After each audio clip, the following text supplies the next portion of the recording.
ঘটনা রীতিমতো ভয়াবহ। 10 দিন ধরে রাজ্যের জাতীয় সড়ক ও রেল অবরোধ হওয়ার ফলে যে অসহনীয় অবস্থার সৃষ্টি হয়েছে তা থেকে এখন বেরিয়ে আসার পথ খুঁজে পাচ্ছে না আইপিএফটির এনসি গোষ্ঠীর নেতারাও।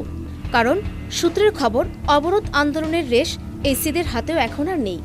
দলের উগ্র টাইগার ব্রিগেডের বিশাল চাপের কাছে কার্যত এনসিরা অসহায়। ফলে অবরোধ প্রত্যাহারের ঘোষণা দিতে পারছে না তারা। তিপ্রা ল্যান্ডের যে স্বপ্ন এনসিরা তাদের যুব ব্রিগেডের সামনে তুলে ধরেছিলেন, সেই স্বপ্নই এখন দুঃস্বপ্নে পরিণত হচ্ছে। ফলে রাজ্যপাল তথাগত রায় রাজ্যবাসীর সার্বিক স্বার্থের কথা মাথায় রেখে অবরোধ প্রত্যাহারের আবেদন জানালে সেই আবেদনে সাড়া দিতে পারছে না এনসিরা। এই অবস্থায় বাধ্য হয়েই নতুন করে জটিল অঙ্ক সামনে রাখতে বাধ্য হচ্ছেন আইপিএফটি নেতারা। আন্দোলনের রেশ এনসিদের হাত থেকে বেরিয়ে যাওয়ার ফলে তারাও বুঝতে পারছে না গোটা ঘটনার ইতি কিভাবে হবে।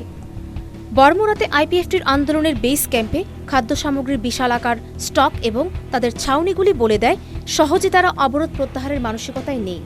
যেভাবে দিনের পর দিন এই আন্দোলন এগিয়ে চলছে, এতে করে এক বিশাল সমস্যা ক্রমাগত রাজ্য কেন্দ্র সরকারের উপর চাপ বাড়িয়ে চলছে।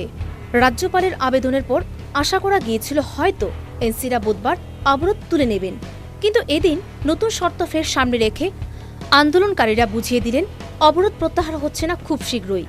সেই সঙ্গে এটাও স্পষ্ট হলো শুধু এনসিরা চাইলেই অবরোধ প্রত্যাহার করতে পারবে না, কারণ রেসটা এখন তাদের উগ্র যুব ব্রিগেডের হাতে। বুধবার প্রদ্যুৎ কিশোর মাণিক্য বাহাদুর অবরোধ নিয়ে কেন্দ্রীয় সরকারের সাথে পৃথকভাবে আলোচনা করেছেন বলে সূত্রে খবর। তিনি অবরোধ প্রত্যাহারের বিষয় নিয়েও আলোচনা করেন। দিল্লিতে তিনি কথা বলেছেন কেন্দ্রীয় সরকারের প্রতিনিধিদের সঙ্গে। সব মিলিয়ে অবরোধ রীতিমতো একটা জটিল জায়গায় গিয়ে জড়িয়েছে। এই জায়গা থেকে বেরিয়ে আসার পথ কি হবে এটা একেবারেই অস্পষ্ট। Bureau report, news vanguard.